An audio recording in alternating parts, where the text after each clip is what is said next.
हर सवाल का जवाब सवाल ही होता है। और राजनीति में तो अक्सर ऐसा ही देखा जाता है, जब एक नेता या एक पार्टी के नेता दूसरी पार्टी के नेताओं से सवाल पूछते हैं तो जवाब नहीं दिया जाता, बल्कि दूसरी पार्टी के नेता भी सवाल पर सवाल दांग देते हैं। बस गोल मोल चीज रहती हैं, सवाल के जवाब नहीं मिल पाते। हाल ही में जिस तरह से राजस्थान के मुख्यमंत्री भजनलाल शर्मा ने राहुल गांधी से 10 सवाल पूछ डाले, जम्मू कश्मीर विधानसभा चुनाव होने वाले हैं उसको लेकर सवाल 10 थे। सवाल 10 में खासकर जो थे कि जो लोग आरक्षण को खत्म करना चाहते हैं, कांग्रेस उनके साथ है। कांग्रेस उनके साथ है जिन्होंने जम्मू कश्मीर में AK-47 तक बच्चों को थमा दी। इस तरह के 10 सवाल उन्होंने पूछे, लेकिन जवाब नहीं होता। जवाब प्रदेश कांग्रेस अध्यक्ष गोविंद सिंह डोटासरा ने भी जवाब ना देते हुए 10 सवाल भजनलाल शर्मा पर दांग दिए और कहा कि पहले इन 10 सवालों के जवाब दे दीजिए। जिस तरह से आज राजस्थान में 9 महीने हो चुके हैं भाजपा सरकार को, राजस्थान में जिस तरह से हाल है, राजस्थान में हाल चाहे सरकार कोई भी रही हो, कांग्रेस हो या बीजेपी हो, अंतर इतना होता है कि पहले कांग्रेस सत्ता में थी और अब बीजेपी सत्ता में है। सवाल वही हैं, मुद्दे वही हैं, लेकिन समाधान कैसे होगा, कब होगा, किस तरीके से होगा, यह जनता को कोई भी पार्टी नहीं बताती है जो भी सत्ता में होती है। कांग्रेस थी तब भी क्राइम बढ़ता जा रहा था, आपराधिक घटनाएं बढ़ती जा रही थी, महिला बच्चियों के साथ मर्डर हों। सत्ता बदलते ही लगा था लोगों को आलम सिस्टम, माहौल बदल जाएगा, कुछ इम्प्रूवमेंट होगा, सुधार होगा, लेकिन सत्ता बदल गई, हालत वही है। उदयपुर में जिस तरह से छात्र के साथ हुआ, अलवर में 2 घटनाएं जिस तरह से हुई हैं, व्यापारी के साथ लूटपाट और फिर हत्या तक अंजाम दे दिया जाता है बदमाशों द्वारा। बीजेपी के नेता पहुंचते हैं, बाबू बालकनाथ पहुंचते हैं, जनता खरी खोटी सुना देती है कि आपने तो वादा किया था, ये सब क्या हो रहा है। भिवाड़ी में आपने देखा ही, देश का सबसे बड़ा मुद्दा, 6 आतंकियों को गिरफ्तार किया है जो ट्रेनिंग ले रहे थे। कि इतनी बड़ी साजिश अलवर के भिवाड़ी में चल रही थी देश के खिलाफ, जहां आतंकियों को ट्रेनिंग दी जा रही थी हथियार चलाने की। सुनसान जंगल, भीड़वान इलाकों में दिन में ट्रेनिंग लेते थे हथियार चलाने की, रात को कमरे पर आकर सो जाते थे। लेकिन कानों कान खबर नहीं हुई खुफिया एजेंसियों को, ना पुलिस को। ये सवाल हैं, ये सवाल पहले भी थे, ये सवाल आज भी हैं।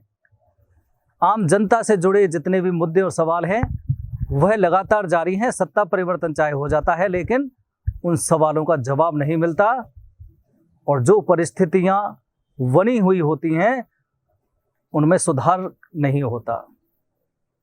आरोप लगाया जा रहा है कि 9 महीने, गोविंद सिंह डोटासरा लगाया कि 9 महीने हो चुके हैं बीजेपी सरकार को, लेकिन उदयपुर में जिस तरह से कांड हुए हैं, अलवर में जिस तरह से हुए हैं, बच्ची और महिलाओं के साथ हैवानियत की जा रही है, कानून व्यवस्था बिगड़ चुकी है, किसानों को जिस तरह से MSP और ये सब कुछ फायदा होना था उसका सब क्या हुआ। ERCP या यमुना जल कब तक आएगा, इसका कोई जवाब नहीं। इस तरह के 10 सवाल गोविंद सिंह डोटासरा ने भी भजनलाल शर्मा पर दांग दिए हैं। पूछ रहे हैं, आपका जवाब तो पीछे देंगे, पहले इनका जवाब दे दीजिए। कुल मिला के कहा जा सकता है कि हालात जो हैं कानून व्यवस्था के लिए, प्रदेश की जो जनता है वह सिर्फ इतना चाहती है कि कानून व्यवस्था सही बनी रहे। अपराधी जिस तरह से बेखौफ और बेलगाम घूमते हैं उन पर शिकंजा कसा जाए, जिस तरह से उत्तर प्रदेश में बाबा योगी आदित्यनाथ ने कसा है। राजस्थान में भी उत्तर प्रदेश की सुरक्षा पुलिसिंग का जो माहौल है, सिस्टम है, वह राजस्थान में भी लॉन्च होना चाहिए।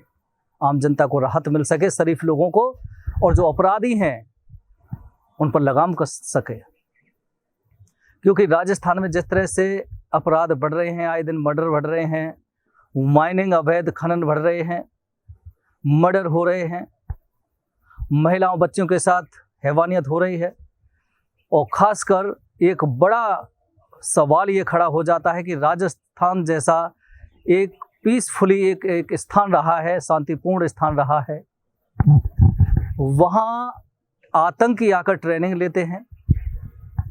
अब आप समझिए कि जब आतंकी यहाँ कर ट्रेनिंग ले रहे हैं तो कितनी बड़ी बात होगी कि उनको सबसे सुरक्षित स्थान इस देश में राजस्थान मिला, जहाँ वो भीड़भाड़ इलाकों में, पहाड़ियों में जाकर के आराम से ट्रेनिंग ले सकते हैं।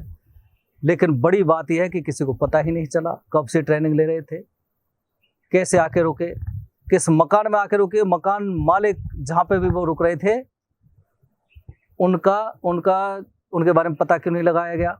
स्थानीय पुलिस कई बार इस तरह की बात करती है सिस्टम में कि जो भी किराएदार आप रखेंगे उसका बायोडाटा, उसका आधार कार्ड, उसकी जानकारी संबंधित थाने को देंगे।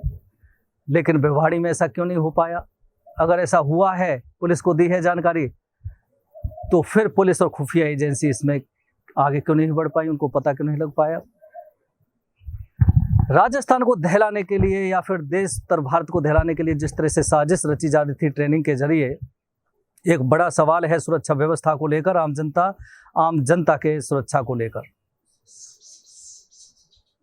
तो इसलिए सबसे पहले जो मांग काफी समय से की जा रही थी कि उत्तर प्रदेश पुलिसिंग का मॉडल राजस्थान में तैयार होना चाहिए, वह कब होगा?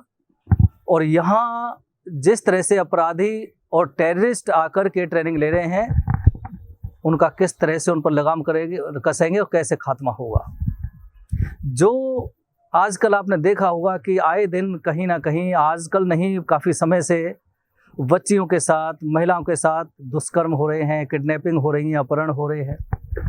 कुछ दिन पहले अलवर के कठुमर में भी ऐसा ये कांड हुआ था, जहाँ एक नाबालिग बच्ची का अपहरण किया गया, 6 लड़कों ने उसके साथ गैंग रेप किया। उनमें एक अग्निवीर भी था, अग्निवीर को भी गिरफ्तार करके पुलिस लेकर के आई। हालांकि पुलिस ने तुरंत प्रभाव से कार्रवाई की और जो भी है उसमें जो करना चाहिए था वो सब किया। लेकिन जो पीड़ित पक्ष का कहना था कि जो आरोपी थे, उन आरोपियों को बचाने के लिए राजस्थान सरकार के एक मंत्री तक उनकी सिफारिश कर रहे थे कि इनको गिरफ्तार ना किया जाए। ये हमारा नहीं, ये पीड़ित पक्ष का आरोप था। तो आप समझिए कि किस तरह से जो आरोपी हैं, बलात्कारी हैं, अपराधी हैं, उनको यदि सरकार के ही मंत्री संरक्षण देना चाहते हैं या उनकी सिफारिश करना चाहते हैं पुलिस को कि गिरफ्तार ना करिए या फिर इनको मामले से हटा दीजिए, तो ये कोई छोटी बात नहीं होती।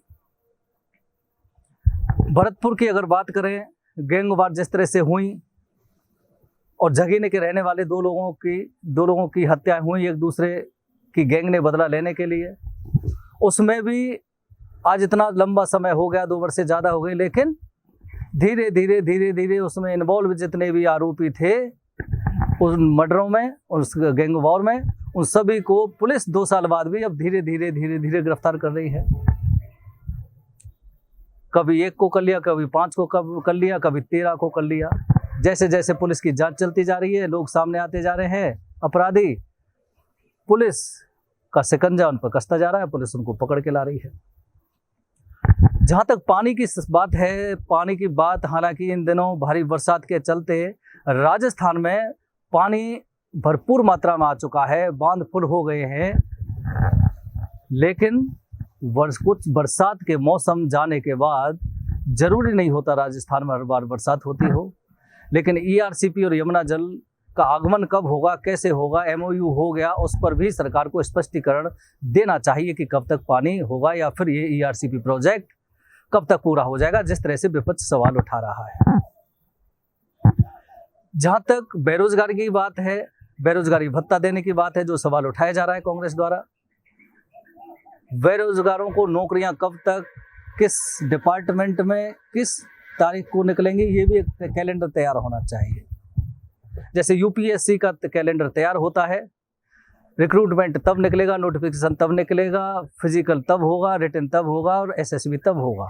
उसका एक कैलेंडर भी राजस्थान सरकार को तैयार करना चाहिए, आरपीएससी को तैयार करना चाहिए, एसएसबी को तैयार करना चाहिए, जिससे जो लोग, जो युवा मेहनत कर रहे हैं, पढ़ाई कर रहे हैं, जो सपने संजो रहे हैं, जिस भी डिपार्टमेंट की रिक्रूटमेंट की वो तैयारी कर रहे हैं, वो कम से कम इतने एश्योर्ड हों कि इस डेट को नोटिफिकेशन निकलेगा, इस चीज़ का रिक्रूटमेंट होगा और हम उसकी तैयारी कर रहे हैं, जिससे जो कई वर्षों से लगातार कोचिंग ज्वाइन कर रहे हैं, दिन रात मेहनत कर रहे हैं, पैसा खर्च कर रहे हैं, माँ बाप पढ़ा रहे हैं, सपने संजो रहे हैं, उनको कम से कम इतना विश्वास भरोसा हो कि हम इस स्ट्रीम की तैयारी कर रहे हैं और इतने समय में हम इसमें अपियर होंगे, एग्ज़ाम देंगे। ये सब कुछ होना चाहिए। तो राजस्थान में अगर इम्प्रूवमेंट करना है किसी भी सत्ताधारी पार्टी को, तो सबसे पहले क्राइम पर कंट्रोल करना होगा, जो अपराधियों पर शिकंजा कसना होगा। यूथ जो हैं हर साल तैयारी करने आ जाते हैं किसी ना किसी कंपटीशन एग्जाम की। यूथ के लिए कैलेंडर तैयार होना चाहिए, हर रिक्रूटमेंट का, हर भर्ती का तैयार होना चाहिए कैलेंडर की, कब कब कैसे कैसे भर्ती होगी। पानी और बिजली एक बहुत बड़ी किल्लत राजस्थान में काफ़ी समय से चलती आ रही है, उसके समाधान पर काम होना चाहिए। इस तरह की जब तक इन चीज़ों में, इन मुद्दों पर विकास नहीं होगा और इन मुद्दों पर जब तक पक्ष और विपक्ष अपनी बात नहीं रखेगा, सरकार अपनी बात नहीं रखेगी और क्लियरेंस नहीं करेगी जनता के लिए, तब तक ना तो जनता को विश्वास होता है और ना ही, और उसके बाद भी जनता को यही लगता है कि सवाल पर सवाल एक दूसरे पार्टी आरोप प्रत्यारोप लगाते रहते हैं। ये एक नॉर्मल सी कल्चर राजनीति में चलती रहती है। सत्ता परिवर्तित होती रहती हैं, आरोप प्रत्यारोप वही रहते हैं, दावे वादे वही रहते हैं हर बार, लेकिन जो वादे और दावे होते हैं उन पर काम नहीं किया जाता, और काम किया भी जाता है तो फिर उसकी चाल इतनी ढीली होती है कि जनता उम्मीद छोड़ देती है कि भैया छोड़िए, शायद नहीं हो पाएगा।